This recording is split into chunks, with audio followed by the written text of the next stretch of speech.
దానియేలు గ్రంథము 12వ అధ్యాయము మొదటి వచనం ఈ విధంగా వ్రాయబడింది.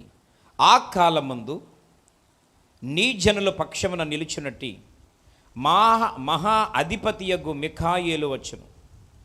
అప్పుడు నీ జనులు రాజ్యముగా కూడిన కాలము మొదలుకొని ఈ కాలము వరకు ఎన్నటికి కలుగనంత ఆపద కలుగును. అయితే నీ జనులలో గ్రంథమునందు దాఖలైన వారెవరో వారు తప్పించుకొందురు. ప్రియమైనటువంటి స్నేహితులారా, గమనించాలని కోరుతూ ఉన్నాం. లోకము ప్రారంభించబడింది మొదలుకొని నేటి వరకు ఎన్ని వేల సంవత్సరాలైందో అప్పటి నుంచి ఇప్పటి వరకు ప్రభువైన యేసుక్రీస్తు వారిని లేదా తండ్రి అయినటువంటి యెహోవా దేవుని మీద విశ్వాసం ఉంచి మంచి ఆత్మీయ జీవితాన్ని జీవించి మరణించి ఈరోజు పాతాళములో వారి యొక్క దేశములు భద్రపరచబడినటువంటి ఆ ప్రతి వారి యొక్క ఆత్మలకు ఒక తీర్పు ఖచ్చితంగా దేవుని రాకడ తర్వాత ఉంది. దేవుని రాకడ తర్వాత ఉంది. ఈరోజు ప్రియమైనటువంటి స్నేహితులారా, అక్కడ రాయబడింది, అయితే ఆ తీర్పు దినాన ఒక్కరి పేర్లు పరిశీలన చేస్తున్నప్పుడు ఎవరు నరకము నుంచి తప్పించబడతారు, ఎవరు ఆ భయంకరమైనటువంటి అగ్నిగుండం నుంచి తప్పించబడతారు, ఎవరు ఆ మహాకోపమైనటువంటి ఆ భయంకరమైన పరిస్థితి నుంచి తప్పించబడి క్షేమముగా ఉంటారు అని అంటే ఆ 12వ అధ్యాయము మొదటి వచనం ఆఖరి భాగములలో రాయబడింది, ఎవరి పేరైతే జీవగ్రంథమందు దాఖలు చేయబడతాదో వారు మాత్రమే తప్పించబడతారు. ఈరోజు నీ పేరు నా పేరు జీవగ్రంథమందు దాఖలై ఉండాలా.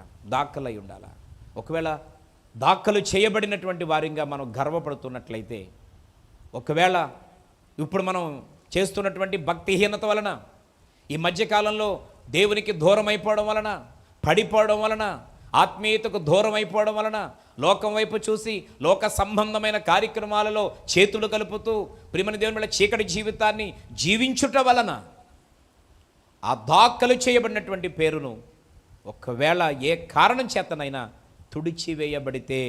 తుడిచివేయబడితే అలాంటి వారెవ్వరూ కూడా తప్పించబడలేరు, వారెవ్వరూ కూడా తప్పించుకోలేరు అని దేవుడు చాలా స్పష్టంగా మాట్లాడుతూ ఉన్నాడు.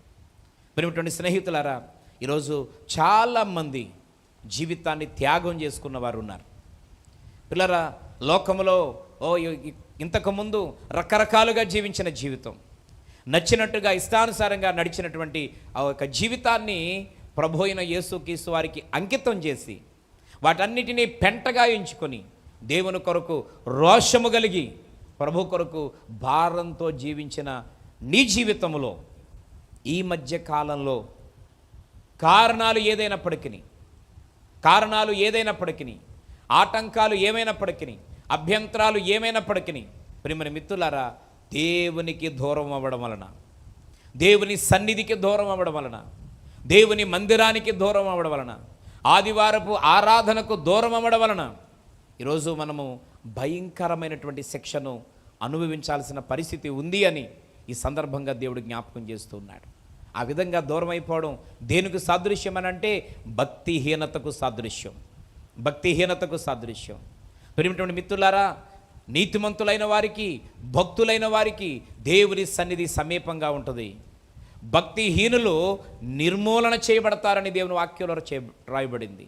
ఈరోజు ఎవరు భక్తిహీనులు అంటే, ప్రారంభ దినాలలో బహుబలముగా, ఆత్మీయంగా, నమ్మకంగా, చాలా చురుకుగా పాల్గొని సాగినటువంటి నీవు ఈ మధ్య కాలంలో రకరకాల కారణాలు కల్పించుకొని ఈరోజు దేవుని సన్నిధికి, సంఘానికి, దైవజనునికి, సహవాసానికి నువ్వు దూరంగా ఉంటున్నట్లయితే నీవు భక్తిహీనురాలువే.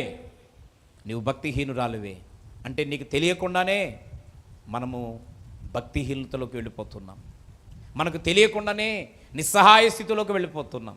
ఈరోజు ప్రభు నీతో సూటిగా మాట్లాడుతున్నాడు. ఎందుకో తెలిసినా, నువ్వు ప్రభువునకు కావాలి, నువ్వు దేవునికి అవసరం. ఒక ప్రణాళికతో దేవుడు నిన్ను ఏర్పాటు చేసుకున్నాడు. ఒక ప్రణాళికతో దేవుడు నిన్ను ఏర్పాటు చేసుకుని అద్భుతమైనటువంటి రీతిలో నీ పట్ల ఒక దర్శనాన్ని కలిగినటువంటి దేవుడు గనుక నీవు తప్పిపోవడం, చెడిపోవడం, పడిపోవడం, దూరం అయిపోవడం నా తండ్రికి ఇష్టము కాక ఈరోజు ఈ వాక్యం ద్వారా నీతో మాట్లాడుతున్నాడు.